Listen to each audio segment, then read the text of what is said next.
네, 지난 시간에는 확률 변수에 대해서 말씀을 드렸고요. 확률 변수는 두 가지 종류가 있는데 하나는 이산형 그리고 다른 하나는 연속형입니다.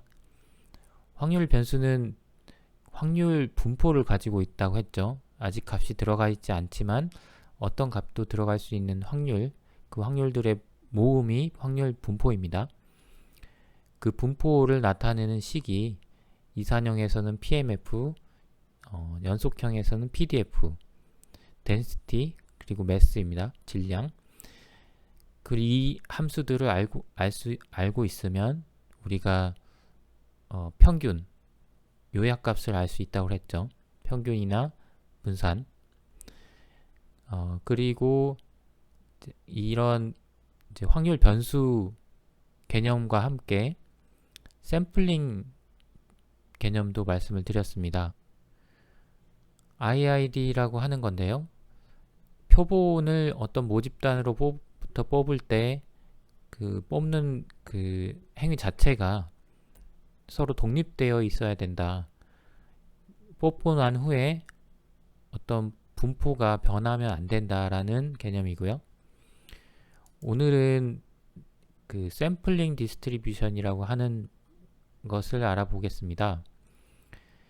이 표본들이 랜덤 베리어블이라고 랜덤 베리어블이라고 가정을 하면 이 표본들을 가지고 통계량을 내면, 말하자면 평균을 구하면 그 랜덤 베리어블을 가지고 평균을 구한 어떤 통계량도 랜덤 베리어블이 되겠죠. 이 랜덤 베리어블은 역시 분포를 가지고 있고, 분포를 가진다는 얘기는 만약에 이 분포의 PDF나 PMF를 알면 어떤 그 통계량을 계산할 수 있다는 얘기겠죠. 평균이랑 분산을 앞에서 배운 그 공식으로 결국 그 PDF나 PMF를 아는 게 목적인데, 그래서 그 표본의 분포, 엄밀히 말씀을 드리면 이제 표본 분포라고 하는 것은 표본의 분포가 아니고 표본으로부터 계산된 통계량의 분포입니다. 그래서 표본 분포를 알면, 즉 어떤 표본의 통계량의 분포를 알면 그 통계량의 평균을 알 수 있겠죠. 그리고 그 통계량의 평균이 우리가 궁극적으로 구하고 싶은 모집단의 평균을 가장 잘 반영을 해주는 대표값이 된다, 추정값이 된다 라는 겁니다. 이런 부분은 증명이 이미 돼 있고요. 그래서 여러분이 기억하실 부분은 표본 분포는 이 표본들의 분포가 아니고 표본을 어떤 요약값, 표본들의 요약값의 분포다 라는 것을 기억해 주시면 되겠습니다. 예제를 보시면 3개의 숫자가 적힌 공이 있고, 여기서 하나의 공을 뽑을 때 나오는 숫자를 확률 변수 S라고 할 때 그 X의 기대값과 분산을 구하는 건데요. 이거는 여러분이 그냥 해보시면 금방 나올 것 같은데, 확률들이 이제 3분의 1이 되겠고, 확률들에 해당하는 그 랜덤 베리어블, 확률 변수들은 1부터 3이 되겠죠. 그래서 확률 변수 곱하기 확률 더하기 이제 모든 이 값들을 더하면 기대값이 되고, 그리고 확률 변수 제곱의 기대값 그리고 기대값의 제곱으로 분산을 구하는 코드입니다. 자, 똑같은 예제인데 이제 2번 추출을 하는 경우를 생각을 해보시면, 2개의 표본을 추출하는 경우에 이 랜덤 베리어블 x를 두 표본의 수의 합이라고 우리가 정의를 하면 이 랜덤 베리어블 x의 기대값과 분산은 어떻게 되느냐 하는 코드이고요. 이 코드는 여러분이 해보시면 될 텐데, 일단 모든 경우를 다 구한 겁니다. x1이 첫 번째 공을 뽑을 때 1부터 3까지 3번 반복해서 코드를 한번 같이 보시면 x를 보면 이렇게 했죠. 그러니까 모든 경우에서 첫 번째 공을 뽑을 1을 뽑고 그 다음 1을 뽑고 2를 뽑고 그 다음 1을 뽑고 이렇게 모든 경우를 나열을 하고 두 수의 합이 x 랜덤 베리어블이니까 두 수의 합을 구해야 되죠. 로우 썸스를 하면 되고 로우 썸스를 하면 중복해서 나오겠죠. 2가 3은 두 번 나오고 4은 두 번 나오고 이렇게 중복해서 나오는데 이 확률 그 변수 그러니까 경우의 수가 2, 3, 4, 5, 6이 되겠죠. 그러니까 확률 변수가 x가 2, 3, 4, 5, 6이 됩니다. 확률 변수에 들어가는 값이요. 그래서 각각의 확률을 구하면 이 코드로 구할 수 있습니다. 그래서 2, 3, 4, 5, 6의 확률. 그러면 이제 이 확률 변수와 확률들을 곱하고 모든 걸 더해주면 기대값이 되겠죠. 그리고 분산도 역시 구할 수 있습니다. 네, 그래서 이렇게 기대값과 분산을 구할 수가 있고요. 자, 그런데 이런 경우들은 우리가 이제 그 모집단을 알고 있는 경우죠. 그렇지만 모집단을 알고 있는 경우는 거의 없습니다. 이 그림에서 보시면 이쪽 그림이랑 똑같죠. 그 모집단을 알 수 없으니까 우리가 샘플링을 통해서 모집단의 분포를 추정을 하는 거고요. 그래서 이제 두 가지 방법이 있습니다. 이 모집단이 뭔지 모를 때 그 샘플링을 통해서 모집단 추정할 때 어떻게 하면 그 모집단의 모수들, 모평균과 모분산을 추정할까? 두 가지 방법이 있는데 한 가지는 표본을 추출을 해요. 그리고 어떤 평균을 계산하죠. 그 샘플 그 표본 평균을. 그리고 또 추출을 해서 평균을 계산을 하고 그리고 또 추출하고 이걸 반복을 해서 평균들의 평균을 가지고 모평균을 추정을 합니다.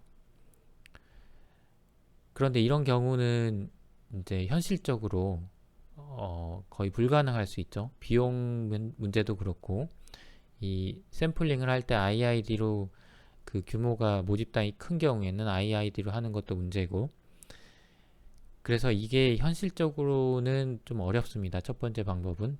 그래서 두 번째 방법은 이제 그 PDF나 PMF를 미리 우리가 가정을 하고 들어가는 거예요. 말하자면 이런 샘플의 분포, 샘플들의 분포를 아까 샘플 디스트리뷰션이 표본 분포가 통계량의 분포라고 했죠. 그 다시 말하면 샘플링을 이만큼 해서 표본 평균을 구한 이 값, 그리고 또 한 번 구한 이 값, 이 값들의 분포를 우리가 알면 분포만 알면 분산과 그 평균을 기대값과 분산을 구할 수가 있죠. 그래서 이 값들의 분포를 가정을 하는 거예요. 가정을 하는데 어떻게 가정하느냐? 우리가 미리 연구해 놓은 알고 있는 분포들로 가정을 하면 훨씬 더 빠르게 이 모분산을 추정을 할 수 있겠죠. 모평균을. 그래서 이 두 번째 방법을 기존에는 많이 썼어요. 두 번째 그 분포를 가정하고 어떤 추정을 하는 방법. 그런데 최근에는 또 계산량을 굉장히 많이 할 수 있고 그리고 또 시뮬레이션 기법들이 발달이 돼서 첫 번째 방법들도 많이 사용을 합니다. 그런데 저희가 이제 우리가 오늘 배울 부분은 이 두 번째 방법이죠. 두 번째 방법에 대해서 배울 거고 그래서 우리가 배워야 되는 게 확률 분포를 먼저 좀 알아두면 좋습니다. 이 앞에까지는 이 앞부분은 샘플링 디스트리뷰션 즉 표본 분포를 우리가 개념을 알았다면 이제 그거랑 별개로 어떤 확률의 분포들이 어떤 게 있는지, 그리고 나중에 표본 분포를 이런 확률의 분포들 중에 하나를 가정을 하면 PDF나 PMF를 우리가 사용을 할 수 있고 그 평균과 분산을 추정을 할 수가 있습니다. 그래서 분포들이 뭐가 있는지를 일단 먼저 좀 보는 과정이 필요하고요. 이 분포들은 굉장히 여러 가지 분포가 있을 수 있죠. 그런데 많이 쓰이는 분포들, 그리고 유명한 분포들을 몇 가지만 알고 있으면 굉장히 유용하게 추정을 하는데 사용을 할 수가 있습니다. 이 PDF랑 PMF는 이미 설명을 드렸었는데 한 가지 아셔야 될 부분이 이 함수로 표현을 하는 거죠. 이 함수로 표현을 할 때, 분포를 함수로 표현할 때 파라미터라는 게 있습니다. 당연히 이게 모수, 우리 이제 모평균이나 아니면 모분산이나 이런 것들인데, 이런 것들 우리가 이 PDF나 PMF에서 파라미터라고 표현을 하고, 이 파라미터가 어떤 게 얼만큼 있느냐, 어떤 게 값이 얼마이냐에 따라서 형태라든지 그 분산의 형태라든지 아니면 분산의 그 모습이 바뀌게 되죠. 예를 들어서 정규 분포 같은 경우에는 이 PDF를 쓴다고 앞에서 말씀을 드렸었는데, 이 PDF의 파라미터는 뮤와 시그마입니다.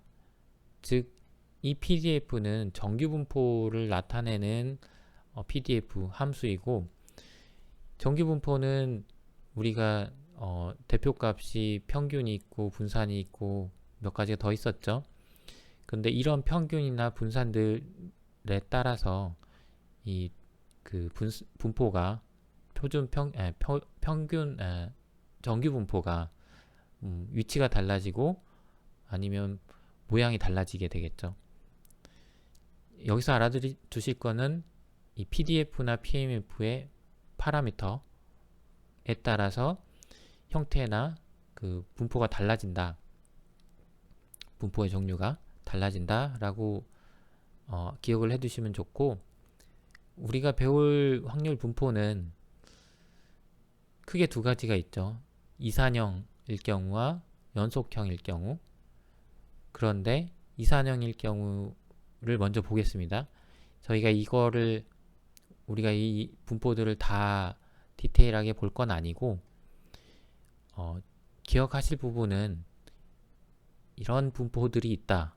그리고 이런 분포들의 PDF를 사용해서 평균과 분산을 구할 수 있고, 파라미터, 이런 각 분포들의 파라미터가 뭐가 있고, 이런 파라미터들이 값이 어떻게 변함에 따라서 분포의 그래프 모양이 어떻게 변하는지를 아시면 돼요. 한 3-4가지가 여러분이 각 분포마다 기억하실 부분이고, 한 가지씩 진행을 하면서 설명을 드리겠습니다. 그리고 아래서는 이 각 분포마다 4가지 타입의 함수들을 가지고 있습니다.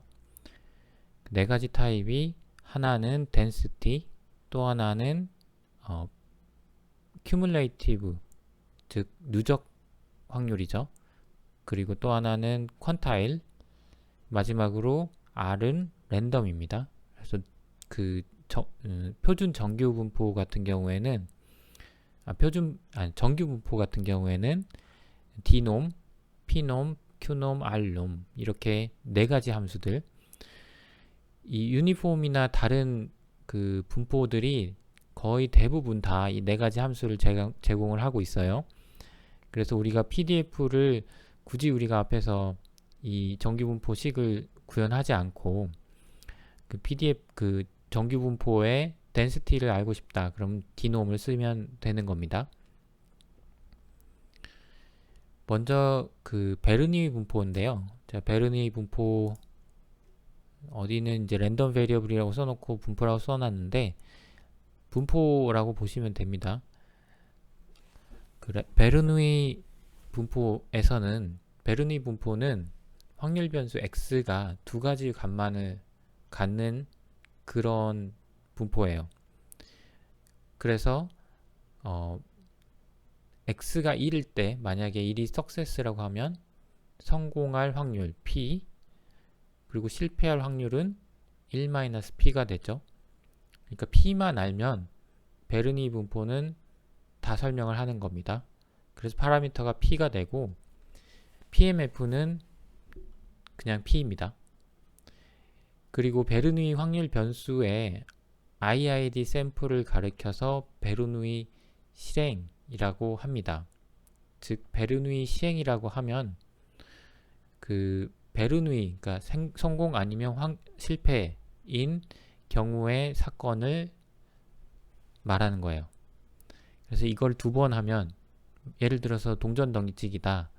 그러면 동전 던지기는 한 번 동전을 던지면 베르누이 시행을 한 번 했다. 그리고 2번 던지면 베르누이 시행을 2번 했다라고 하고, 베르누이 시행이라는 것은 각각의 시행들은 독립입니다. 이게 IID죠. 각각의 시행이 독립이고, 이제 베르누이에서부터 거의 시작을 해요. 분포들이 대부분 다 연관이 돼 있고, 그 각각의 분포의 PDF도 그 서로 연관된 분포에서 유도가 되는 게 많습니다. 베르누이 시행은 그 중에 가장 기본이 되는 분포라고 보시면 되고, PDF가 P니까 이 P를 가지고 계산을 해보면 평균이랑 그 평균 분산식이 있었죠. PDF랑 그 확률 변수를 곱해서, 그러면 P와 분산은 P 곱하기 1-P가 됩니다.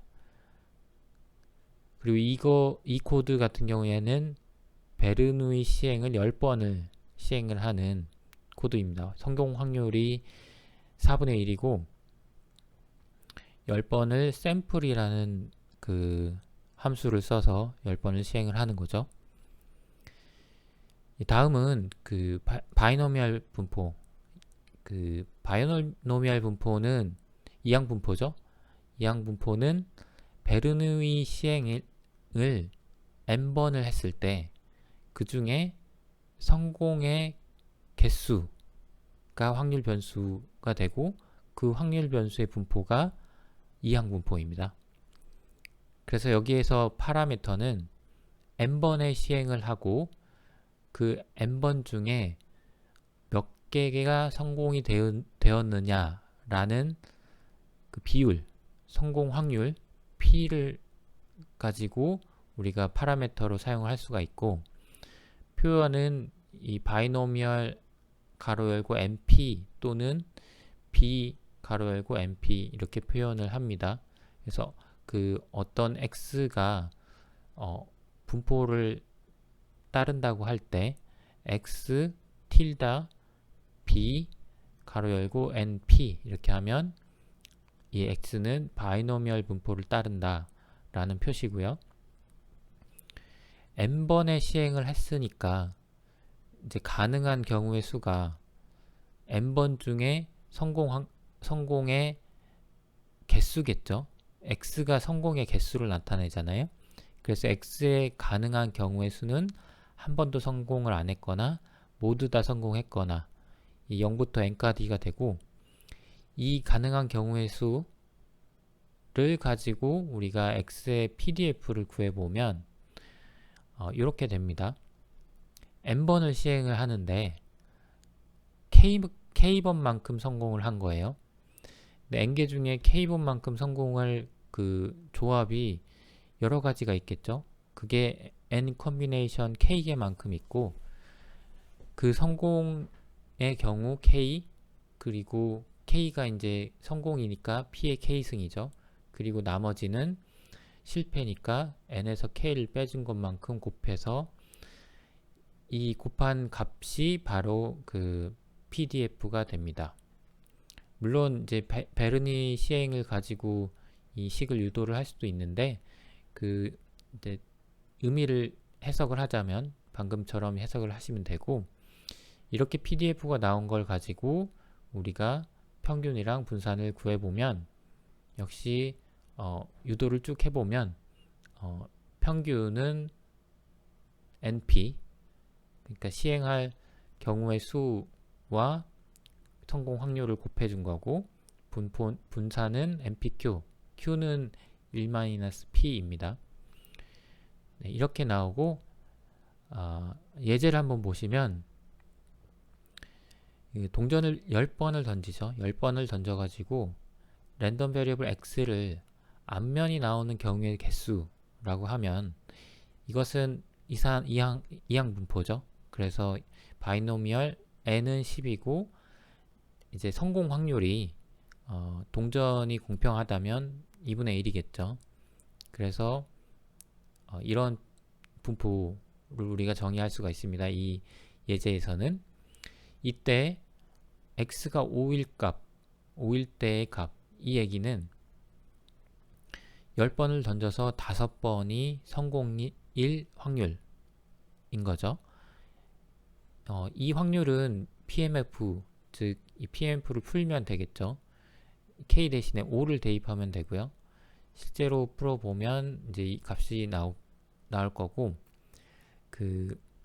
이렇게 PDF를 직접 식을 대입해서 풀 수도 있고, 앞에서 말씀드린 4가지 함수 dpqr, 이 4가지 함수 중에 d 함수, density죠. 이산형 변수에서는, 확률 변수에서는 density가 mass, 확률이죠. 그래서 확률을 이런 식으로 구해도 똑같은 값이 나옵니다. 자, 이제 PDF를 알았고 평균 분산, 그럼 이제 그래프가 어떻게 생겼는지, 파라미터 값에 따라서 어떻게 그래프가 변하는지를 한번 보면 좋습니다. 그래서 ggplot을 이용해서 그려볼 거고요. 코드를 보시면 경우의 수는 0부터 10까지, 그러니까 똑같은 예제라고 생각을 해보시면 돼요. 10번 동전을 던질 때 성공 빈도가 0일 때부터 10일 때까지 있죠. 각각 그 확률 변수들 값에 대해서 확률들을 구해보는 겁니다. 구해보면 이제 xdist라고 하는 게 분포가 되겠죠. 그래서 0부터 하나도 성공이 아닐 때부터 다 성공일 때까지 확률들을 구할 수가 있고, 이 확률들을 히스토그램을 그릴 수가 있죠.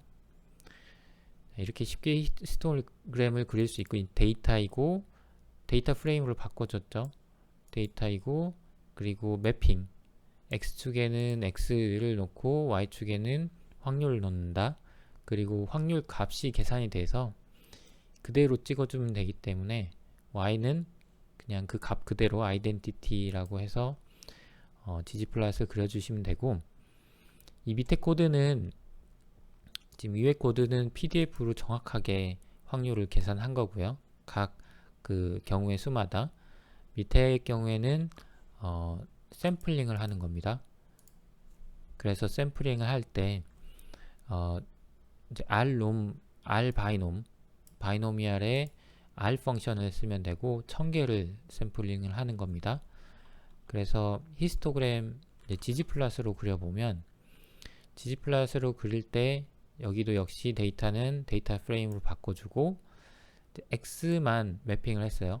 y는 카운트니까 지온 바에 원래 스탯이 카운트입니다. 이게 디폴트로 카운트라서 안 써준 건데, 카운트라서 y는 우리가 따로 매핑을 안 해줘도 되고요.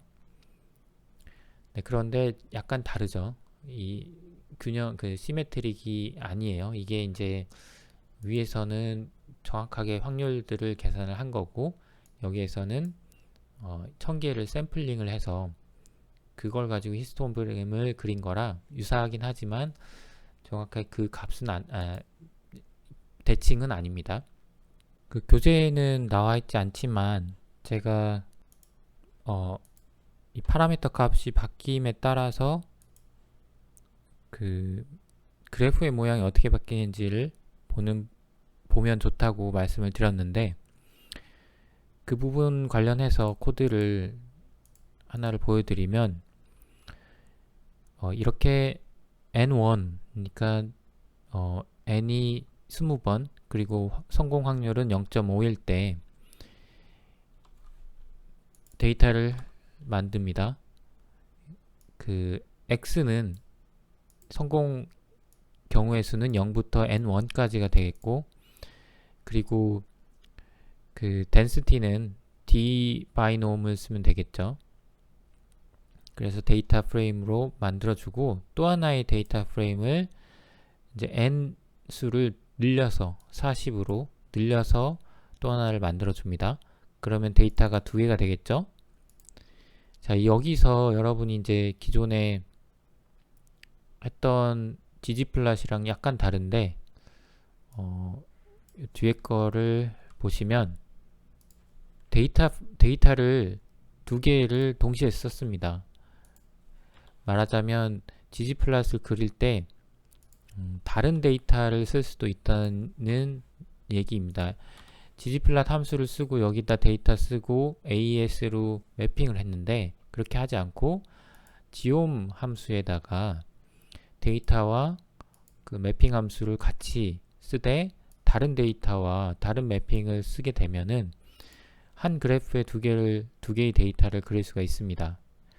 그래서 컬러를 다르게 해서 포인트로 찍어주면, 네, 이렇게 찍어주면 여기 보이는 그림처럼 파란 거는 샘플이 20개일 때, 20개가 레드죠. 예. 그러니까 이 빨간 게 샘플이 20개일 때, 그 n이 커지면 오른쪽으로 간다는 걸 보실 수가 있고요. 그리고 여러분이 확률이 0.5라고 고정을 했는데, 이것도 다른 확률로 플라팅을 해보시면 확률이 아마 커지면 커질수록 오른쪽으로 이동을 하는 걸 역시 보실 수가 있습니다. 이렇게 파라미터의 값에 따라서 그래프 모양이 달라지는데, 그 앞에 말씀을 드렸지만 그 이항분포에서, 그러니까 그 분포들이 다 연관이 돼 있다고 말씀을 드렸죠. 이항분포에서 n이 한 30 정도가 되면 정규분포에 근사를 하게 됩니다. 이 그래프를 보셔서 아시겠지만 20개, 40개만 돼도 정규분포 모양과 같게 되죠, 거의. 그런데 또 n이 커짐에 따라서 만약에 p가 0에 가까워진다, 너무 확률이 낮다, 그러면 정규분포는 아니고 p가 0에 가까워지고 n이 그러니까 굉장히 커지게 되면 이 베르니 분포는 이항 분포는 포화송 분포로 수렴을 하게 됩니다. 네, 그 부분은 이제 자세한 거는 아마 다른 참고서를 찾아보시면 좋을 것 같고, 분포들끼리 관계가 돼 있다, 대신에 이항 분포가 기본이고 여기에서 n이 30보다 커지면 정규 분포에 근사를 하고, 그 n이 커지는데 p가 작아지는 경우, 그런 경우는 포화송 분포와 유사하게 된다라는 것을 일단 알아두시면 좋을 것 같고요. 네, 여기에서 이제 누적 확률이죠. 앞에서는 성공이 5번일 확률을 구했으면, 이제는 누적 확률로 6보다 작거나 같은, 여기서는 지금 5보다 작거나 같은으로 돼 있는데 6보다 작거나 같은 확률을 구하는 겁니다. 이건 누적 확률을 구하는 거고요. d 함수로 이제 확률을 구해서, 각각의 확률을 구해서 더해줄 수도 있고, 썸을 할 수도 있죠, 벡터 연산으로. 그런데 우리가 p 함수를 쓰면은, p 함수는 누적 확률을 구하는 함수라고 했죠. 5 이하인 확률을 구할 수 있게 돼서 이 값들이 다 같게 나옵니다. 그리고 누적 함수 분포를 확률 분포를 그림으로 그리면 이 코드를 쓰시면 아마 쉽게 그림을 그리실 수가 있고 제가 여기 0부터 10까지 그리고 pnom 바이놈을 썼습니다.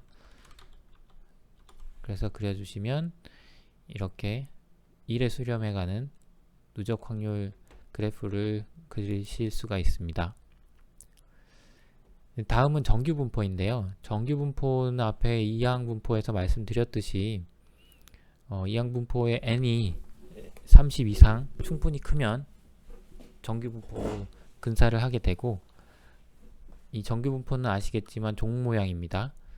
그리고 pdf 값은 이제 이 랜덤 베리어블이 연속형이죠. 그래서 pdf를 우리가 쓰게 되고, pdf는 앞에서 보셨던 이 값, 파라미터는 뮤와 시그마가 있고요. 평균과 분산. 그리고 우리가 표시할 때는 노멀하고 평균 분산 이렇게 표시를 하거나 아니면 n을 써줍니다. 코드를 실행을 해보시면 일단 rnom이라는 거는 아까 말씀드렸듯이 샘플링을 하는 거죠. 평균이 175이고 표준 편차가 2인 분포, 정규 분포에서 1000개를 뽑는 겁니다. 그리고 그것의 평균을 구하고, 그리고 그 평균에 지금 스탠다드 데비에이션이 S인데 S 곱하기 마이너스 1이니까 그 원 유닛의 스탠다드 데비에이션을 X바, 그러니까 평균에서 떨어진 만큼 이 값을 구한 거죠. 그래서 이 값들을 가지고 그림을 그려보면 일단 히스토그램은 X를 가지고 히스토그램을 그리면 이렇게 되고요. 그리고 밀도를 그리면 이렇게 선이 그어지고, 원 스탠다드 데비에이션 유닛만큼 평균에서 떨어진 게 이 선분입니다. 잘 보시면 정확하게 대칭은 아닌데 일단 그 샘플링을 1000개 정도를 하면은 그래도 정규 분포에 가깝게 표시가 되는 것을 알 수가 있고, 이 그래프를 ggplot으로 그려보면 ggplot은 뭐 똑같습니다. 똑같은데 좀 더 깔끔하게 우리가 원하는 기능들을 쉽게 덧붙일 수가 있습니다. ggplot 설명을 드리면, 여기서 이제 앞에서랑 다른 거는 이 닷 두 개짜리 더블 닷 이 값인데, 이게 R에서만 쓰는 특정한 그냥 아이덴티파이어라고 하면 되는데, 결국 우리가 원하는 게 히스토그램을 그릴 때는 y값은 카운트예요. 빈도수죠. 그런데 이 density 라인이랑 같이 그리려고 보니까 이 density 라인의 스케일은 뭐 0에서 0.5 뭐 이렇게 되는데 히스토그램을 자연수죠. 그래서 이게 안 맞게 되는데, 이걸 맞춰주기 위해서 그 매핑을 할 때 y는 density로 해라 라고 해주는 겁니다. 그리고 색깔이랑 다 명시하는 방법은 다 똑같고요.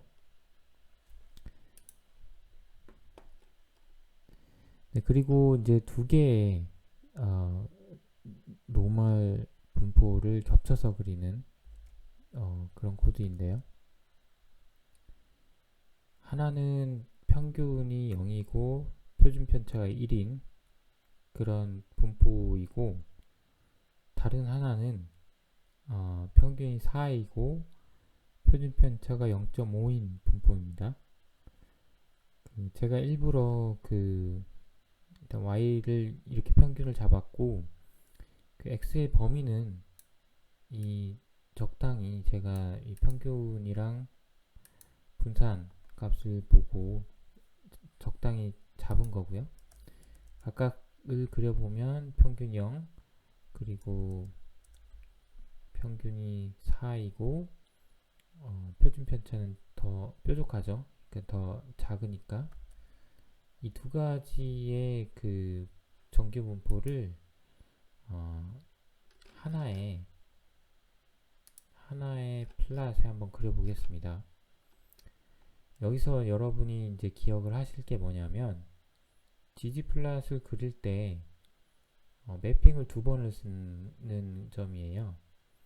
그러니까 데이터를 이렇게 두 개의 분포의 데이터를 다 데이터 프레임 하나에 넣어 놓고 라인 하나를 그릴 때는 x1과 y1을 그리고 두 번째 라인 그릴 때는 두 번째 분포 x2와 y2를 넣고 그리는 그런 코드이고요.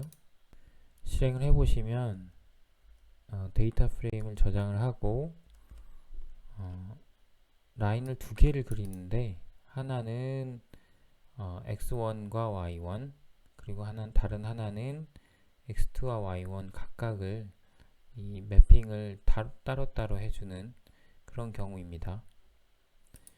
그 앞에 그 코드가 여기 이제 y가 돼야 되겠죠. x가 아니고 이제 정규 분포의 그래프를 보면서 이 확률이나 아니면 x축 퀀타일 이런 값들을 어떻게 구하는지를 보고 의미도 한번 생각을 해보겠습니다. 그 연속형 확률 분포에서 y값은 density라고 말씀을 드렸죠. 그 확률은 이 넓이가 되겠죠. 아래에 해당되는. 그래서 표준 정규 분포에서 누적 확률이 0.5인 곳은 당연히 이제 전체 면적이 1이니까 누적이 0.5가 되려면 여기가 되겠죠. x값은 x는 0입니다. 그래서 이런 값들은 pnom 함수로 pnom 함수는 cumulative라고 말씀을 드렸죠. 누적 확률 함수. 이 누적 확률 함수니까 0일 때의 누적 확률을 구하면 되는 겁니다.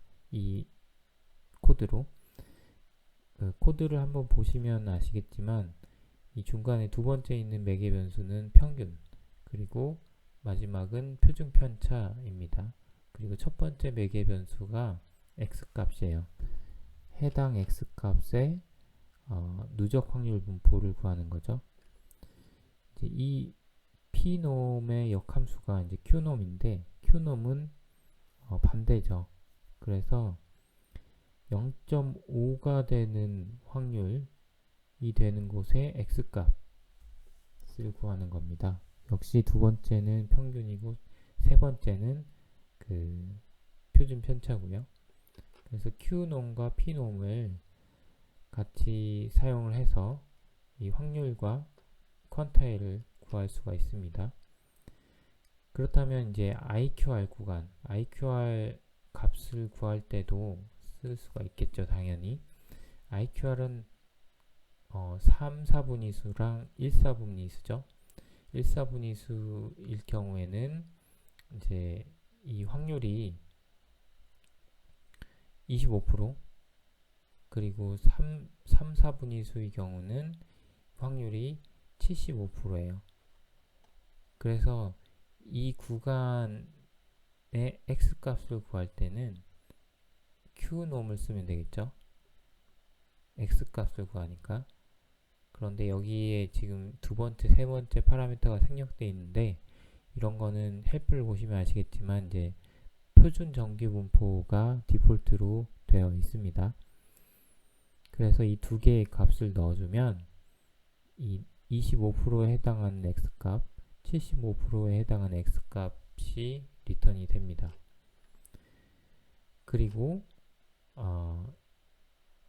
이 중간에 있는 어떤 특정한 그 넓이, 즉 확률도 구할 수가 있습니다. 이 다음 코드 같은 경우에는 1표준 편차만큼 떨어진 구간의 넓이에요. 중심으로부터 1표준 편차, 그러니까 앞으로 왼쪽으로 1, 오른쪽으로 1, 이만큼 떨어진 구간의 가운데 넓이. 이 넓이는 1표준 편차만큼 떨어졌다 그랬으니까 그 x가 1일 경우에 또는 마이너스 1일 경우에 y 값을 구하면 되겠죠. 그래서 그거는 이제 피놈으로 우리가 구하고, y 값이 아니고 피놈이면 그거죠. 넓이, 확률.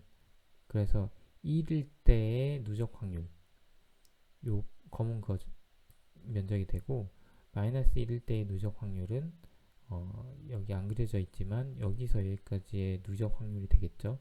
그래서 이 1에서 마이너스 1을 빼주면 이 가운데만 남게 됩니다. 그런 식으로 지금 가운데 확률을 구할 수가 있고,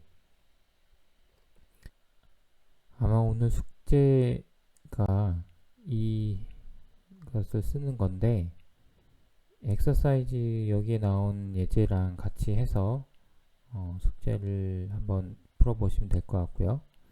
이 예제는 지옴 폴리곤을 쓴 게 아니고 지옴 에어리아를 썼는데, 이게 지난 시간에도 한번 했었죠.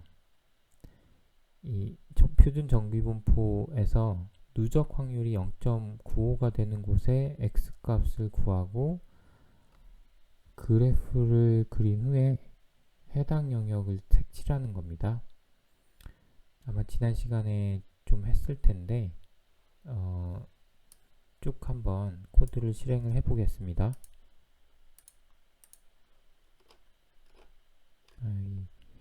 근데 평균이 0이고 표준 편차가 1인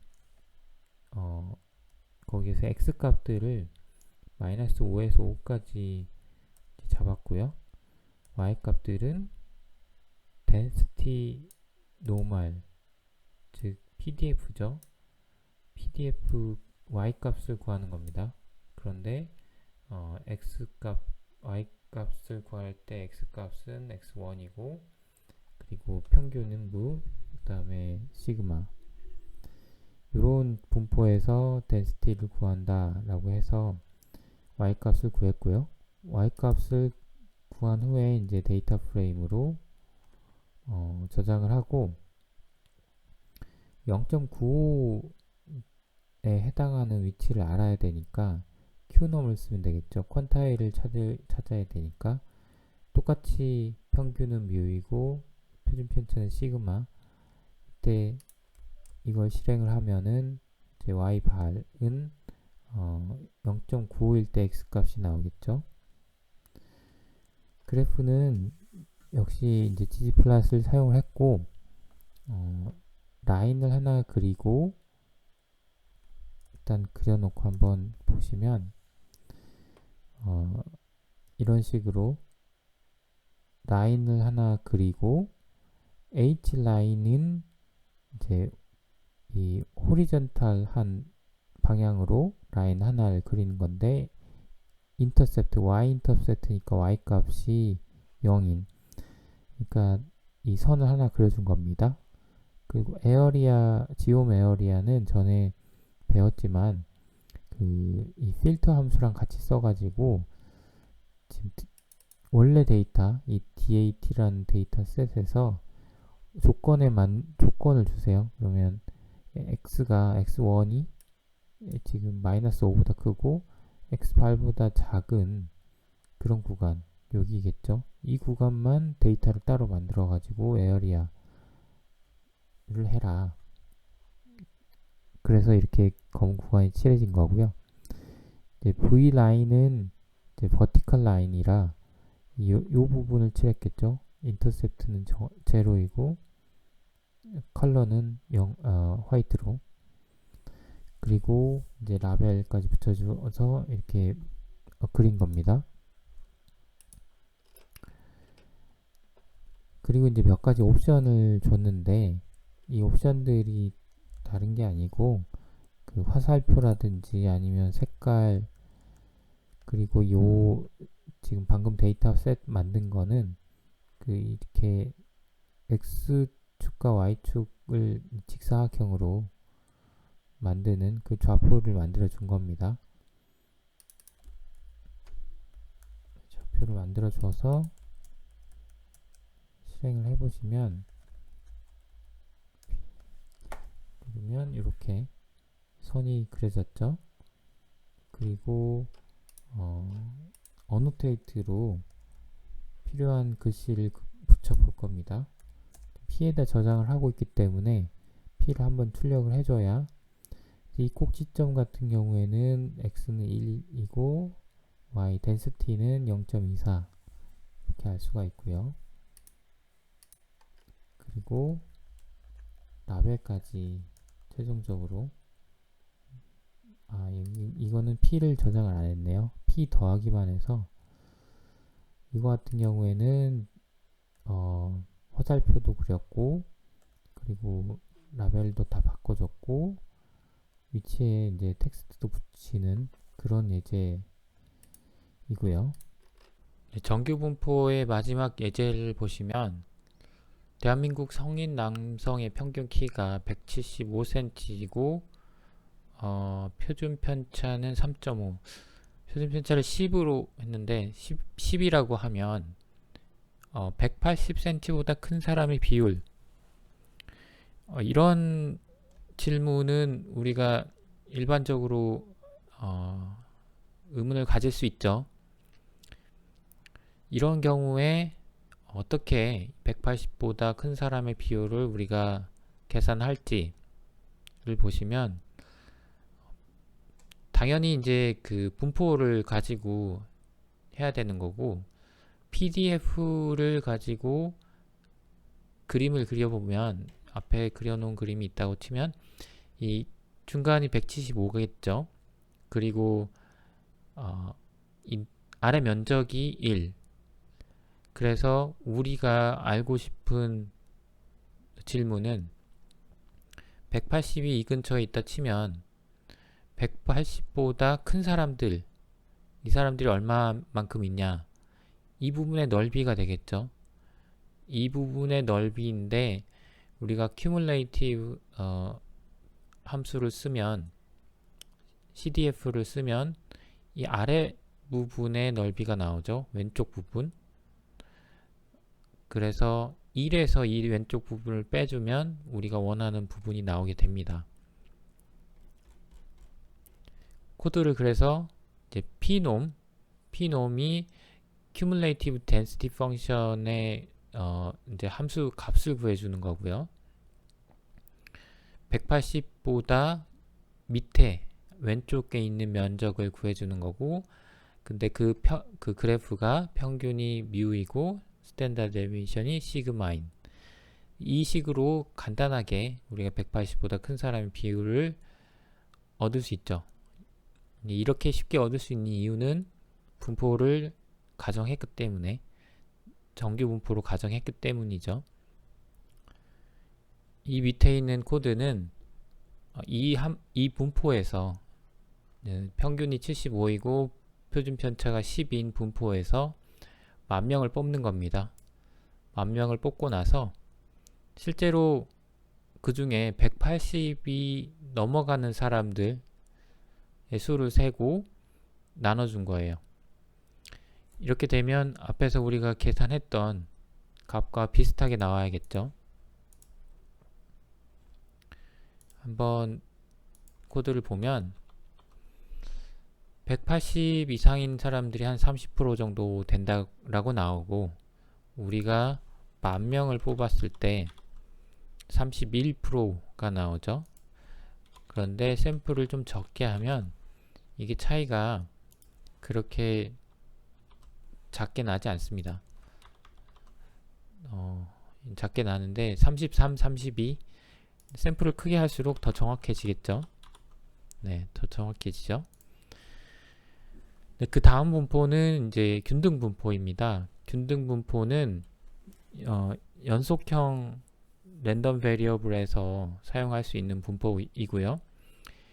어떤 확률 변수가 패구간 A, B에서 모두 일정한 확률을 가질 때 가능한 수들이 모두 일정한 확률로 확률 변수에 들어갈 수 있을 때 이 분포가 균등 분포라고 할 수 있고, 이산형과 연속형 양쪽에 모두 사용을 할 수가 있습니다. 그리고 전체 확률이 1인 걸 가지고 사실 이거는 이제 면적이죠. fx는 그 y 값이고 x축은 b에서 a까지 길이, 이게 균등 분포이기 때문에 이제 직사각형이 되는 거고, 그래프를 생각해 보시면 그러면 그 직사각형의 넓이가 1이니까 PDF fx는 이렇게 우리가 찾을 수 있고요. 이 PDF를 가지고 평균과 분산을 구해보면 이렇게 나옵니다. 네, 이거는 이제 샘플링을 runif라는 함수를 써서 50명을 0부터 10까지 균등 분포를 갖는 샘플들을 구한 거고요. 그래 보면 이렇게 좀 울퉁불퉁한데, 이것도 샘플링을 많이 하면 균등 분포가 가까워지겠죠. 네, 그 다음 분포는 포화성 분포입니다.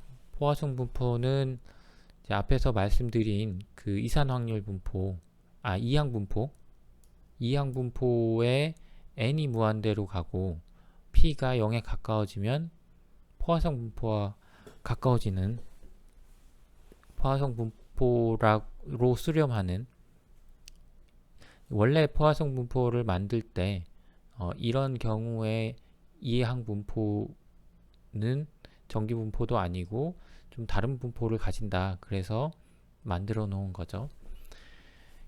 이 포화성 분포가 이항 분포랑 다른 점은 이 n이 무한대로 가고 p가 0에 가까워지는 것도 있지만, 이항 분포에서는 n이랑 p가 모수로 파라미터로 딱 정의가 되어 있죠. 하지만 포화성 분포에서는 n이랑 p를 모릅니다. 모르지만 어떤 걸 아느냐? NP, 이항 분포에서 NP는 평균이죠.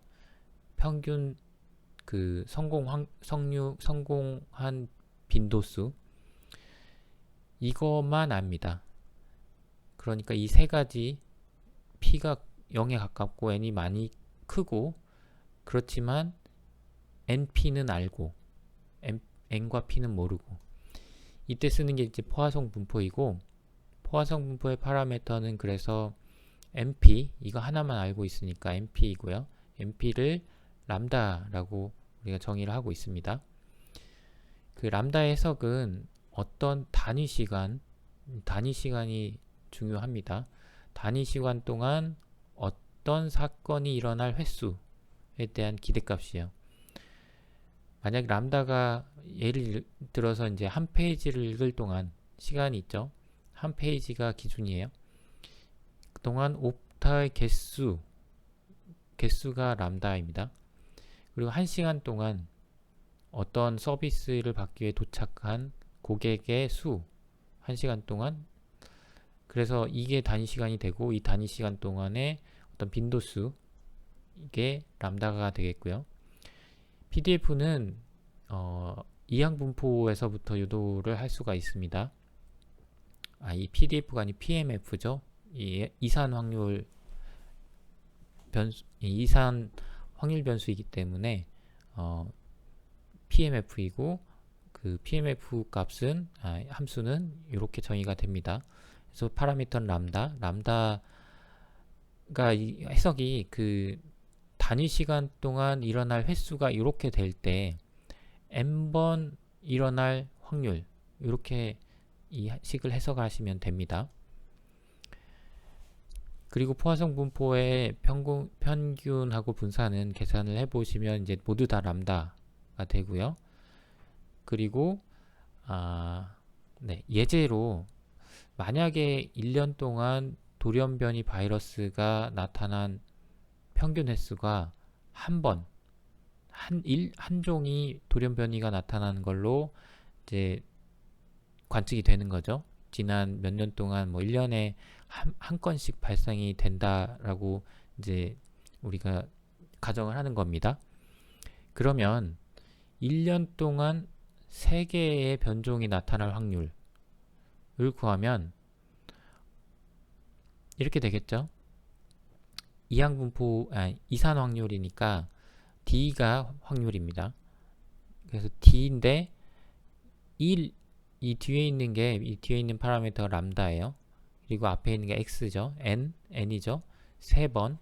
그리고 람다는 1, 파라미터는 1. 이게 이제 확률이 나오는데 이 확률의 해석은 당연히 단위 시간이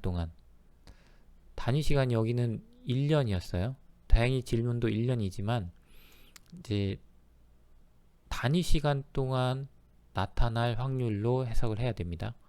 그래서 1년 동안 3번 나타날 확률이 되겠죠.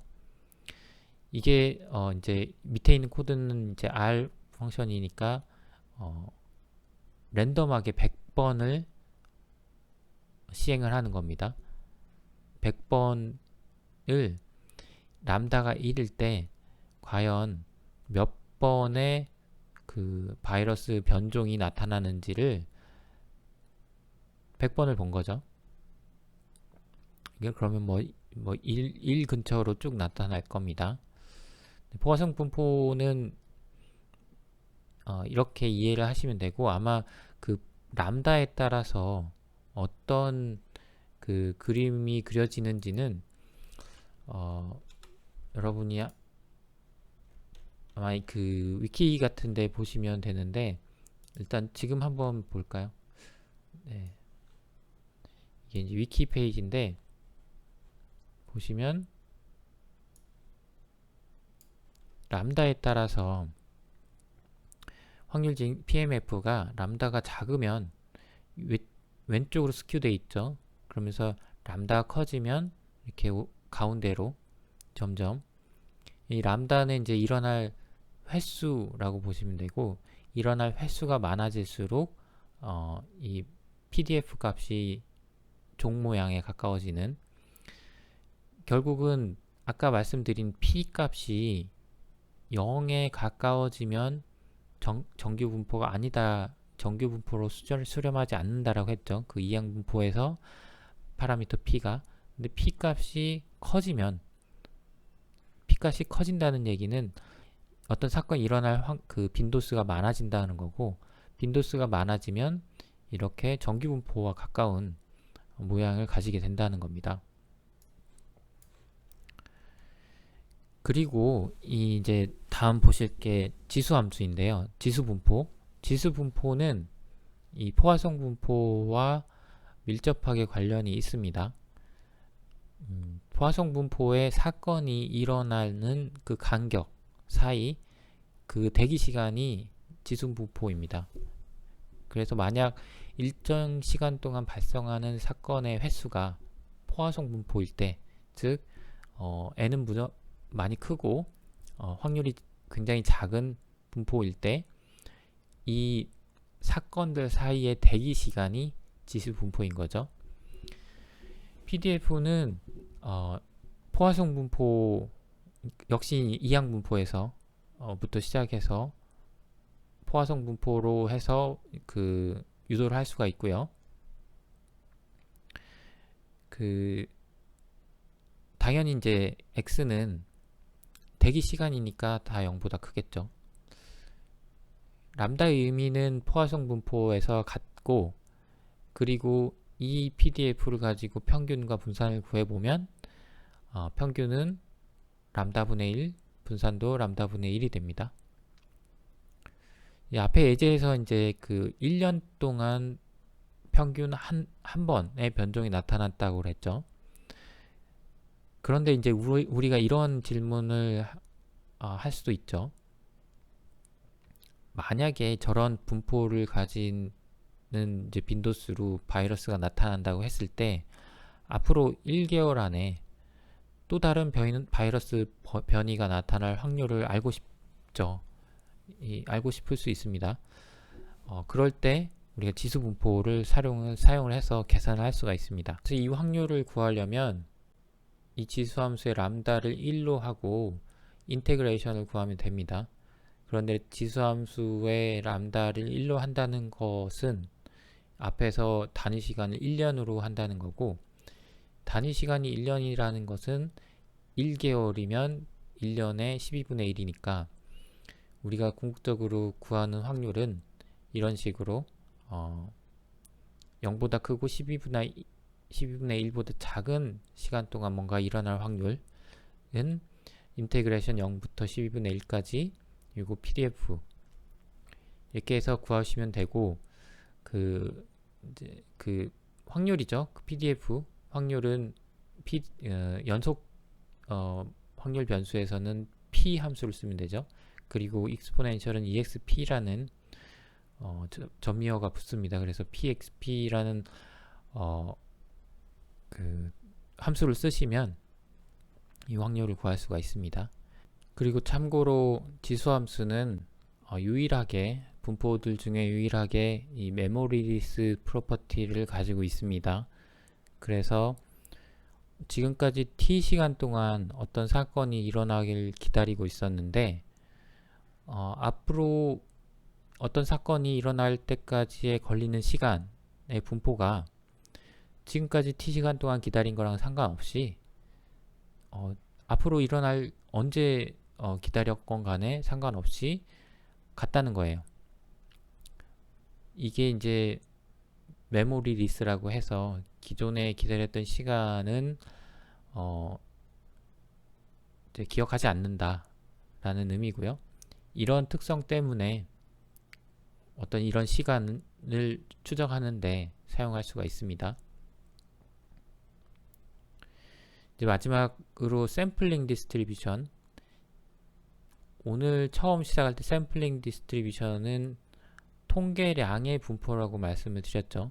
샘플들의 통계량의 분포.